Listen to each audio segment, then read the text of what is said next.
Vous êtes à New York.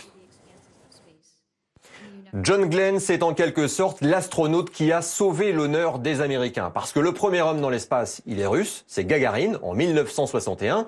Et à cette époque, la Russie domine la conquête spatiale. Les Américains doivent attendre presque un an et John Glenn devient le premier homme à rester en orbite autour de la Terre en février 62. Ils ont fait 3 fois le tour pendant près de 5 heures à 27 000 km/h à bord d'une minuscule capsule. C'était un héros dans tous les sens du terme, a déclaré Barack Obama. Il a toujours représenté le meilleur et inspiré des générations de scientifiques qui nous emmèneront sur Mars et au-delà, ajoute-t-il. Même hommage respectueux de Donald Trump, nous perdons un grand pionnier de l'air et de l'espace, dit-il. Et effectivement, c'est un pionnier à plus d'un titre, car c'est aussi le premier homme à manger dans l'espace. Ça n'a l'air de rien, mais à l'époque, on se demandait bien comment la digestion se passerait en apesanteur.